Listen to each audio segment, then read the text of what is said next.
नहमदुहु व नसल्ली अला रसूलिल करीम अम्मा बाद फ़अऊज़ु बिल्लाहि मिनश शैतानिर रजीम बिस्मिल्लाहिर रहमानिर रहीम। आप देख रहे हैं इशुल कुरान इंस्टीट्यूट और मैं हूं आपकी teacher Saman Ali. Dear sisters and dear students, कैसी हैं आप लोग? उम्मीद करती हूँ आप सब ठीक ठाक होंगी और दुआ गो हूँ कि अल्लाह रब्बुल इज़्ज़त आपको अपने हिफ्ज़-ए-ईमान में रखे। कल पिछली वीडियो में हमने जो है पढ़ा नफास के बारे में। नफास के जौन से हमने 5 मसाइल को पढ़ा, नफास की पहचान जौन सा है वो सीखी और नफास की मुद्दत का जौन सा है वो हमने इल्म हासिल किया कि नफास की मुद्दत जौन सी है वो कम अज़ कम कितनी और ज़्यादा से ज़्यादा कितनी होती है। तो आज भी हम जौन सा है इसके जो बाकी मसाइल हमारे रह रहे हैं वो आपस में शेयर करेंगे। तो आइए बग़ैर जो है वक्त ज़ाया किए जो है हम अपने मसाइल को शेयर करते हैं। बिस्मिल्लाहिर्रहमानिर्रहीम। हमने कल जो मसाइल पढ़े उनमें से जो है छठा मसला जो है वो ये है कि अगर किसी औरत की जो है आदत जौन सी है वो 30 दिन नफास आने की है, ठीक है। अगर किसी औरत की आदत 30 दिन नफास आने की है लेकिन 30 दिन गुजरने के बाद भी अभी खून बंद नहीं हुआ, ठीक है। अगर किसी औरत की 30 दिन जौन सा है वो ब्लड आने की आदत है और 30 दिन के बाद भी जो है वो उसका ब्लड बंद नहीं होता, तो फिर क्या करेंगे? फिर वो अभी जो है फ़क्त और वक्त का इंतज़ार करेगी और देखेगी। और अगर जौन सा है वो 30 दिन के बाद जो है वो 40 दिन जौन सा है वो पूरे हो जाते हैं, ठीक है। अगर जो है पूरे 40 दिन पे जाके खून बंद हो जाता है तो ये सारे का सारा क्या कहलाएगा? नफास कहलाएगा और हम कहेंगे कि इस औरत की आदत बदल गई, ठीक है। फिर से सुन लें कि अगर किसी औरत की जो है आदत 30 दिन जो है नफास का खून आने की है लेकिन किसी वक्त में जौन सा है उसका वो खून 30 दिन के बाद भी बंद नहीं होता, तो हम इंतज़ार करेंगे और देखेंगे कि अगर जौन सा है वो 40 दिन पे जाके खून बंद हो जाता है तो हम कहेंगे कि इस औरत की आदत बदल गई। लेकिन अगर 40 दिन के बाद भी खून बंद नहीं होता तो फिर हम क्या कहेंगे? फिर हम कहेंगे कि आदत तो इसकी वही 30 दिन की है, ये बाकी के दिन जौन से हैं वो इस्तिहाज़े के हैं। बाकी के दिन किस चीज़ के कहलाएंगे? इस्तिहाज़े के कहलाएंगे। और इस्तिहाज़े का हुक्म आप पढ़ चुके हैं कि इस्तिहाज़े की हालत में ना तो नमाज माफ़ है और ना ही जो है वो रोज़ा माफ़ है। रोज़ा तो वैसे भी आपको पता है किसी हालत में माफ़ नहीं है।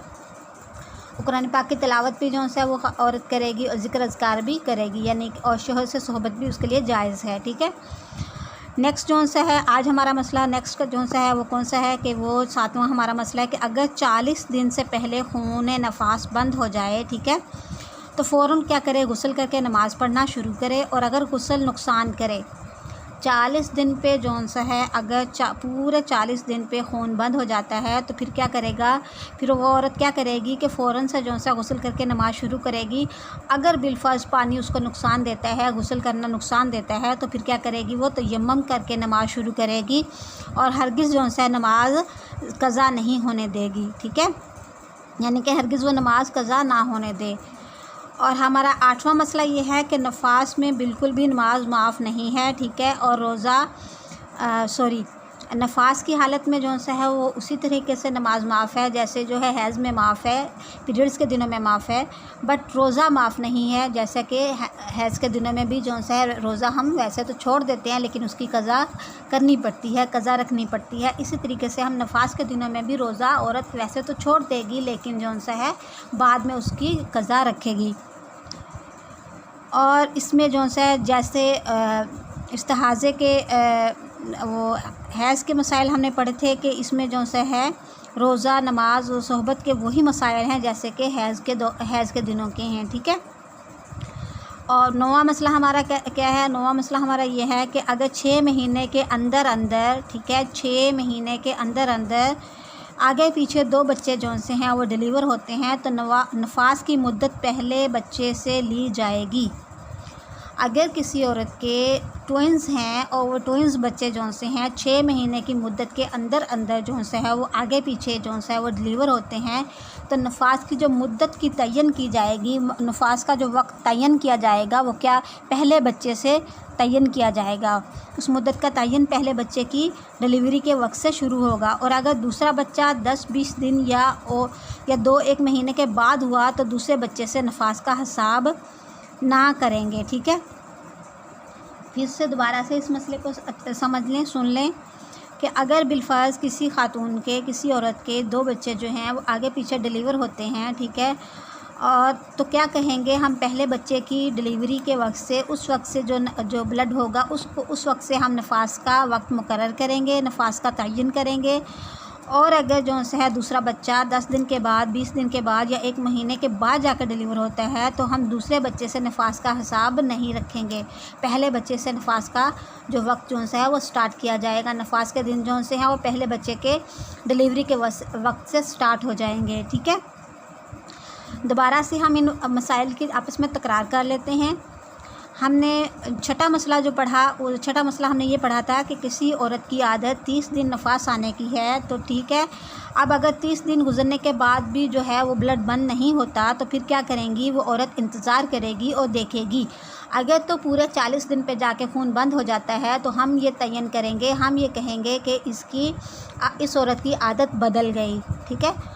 اگر 40 دن کے بعد بھی خون بند نہیں ہوتا تو پھر اس عورت کو ہم پچھلی عادت کی طرف لوٹا دیں گے۔ ہم کہیں گے عادت تو وہی 30 دن کی ہے، باقی کے یہ جو 10 دن ہیں یہ کس کے ہیں؟ استحاضے کے ہیں، ٹھیک ہے۔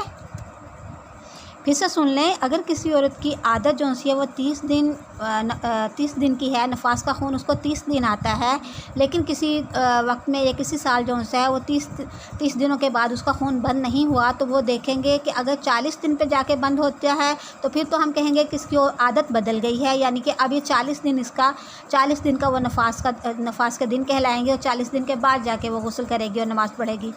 لیکن جو ہے اگر 40 دن کے بعد بھی خون آتا ہے تو پھر ہم کہیں گے نہیں، اس کی جو عادت ہے وہ 30 دن کی ہی ہے، یہ باقی کے 10 دن جو سے ہیں وہ استحاضے کے ہیں، اور استحاضے کے دنوں کا حکم آپ پڑھ چکے ہیں، سن چکے ہیں کہ استحاضے کے دنوں میں جو سے ہے نماز معاف نہیں ہے، یعنی کہ ہر شریعت کے سارے احکامات جو سے ہیں وہ اس کے لیے جائز اور واجب ہیں۔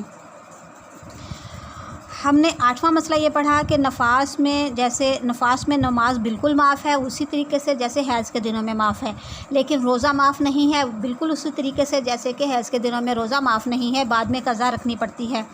اور اس میں بھی روزہ، نماز اور صحبت کے وہی سارے احکامات ہیں جو حیض کے دنوں میں ہیں، ٹھیک ہے۔ اور 9واں مسئلہ ہم نے پڑھا کہ اگر 6 مہینے کے اندر جو ہے کسی خاتون کے 2 بچے ڈلیور ہوتے ہیں تو جو نفاس کے خون کا دن ہوں گے، نفاس کے جو دن ہوں گے وہ پہلے بچے کی ڈلیوری کے وقت سے تعین کیے جائیں گے، مقرر کیے جائیں گے۔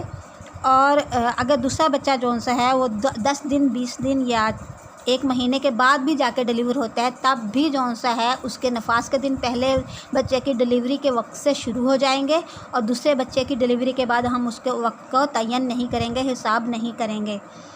تو امید کرتی ہوں آپ کو یہ مسائل اچھے طریقے سے سمجھ آئے ہوں گے، اور ان کو آپ اچھے طریقے سے ہے وہ یاد کریں گی۔ اگر ان میں کسی قسم کا آپ کو کوئی مسئلہ پیش آتا ہے یا کوئی سمجھنے کی ضرورت پیش آتی ہے تو ضرور مجھے پلیز آپ کمنٹ باکس میں اس کے کویسچن کریں، میں اس کا آنسر آپ کو انشاءاللہ العزیز شریعت کی روشنی میں فراہم کروں گی۔ تو ملیں گے انشاءاللہ العزیز اگلے لیسن کے ساتھ، اگلی ویڈیو میں۔ اس وقت کے لیے اللہ حافظ، فی امان اللہ۔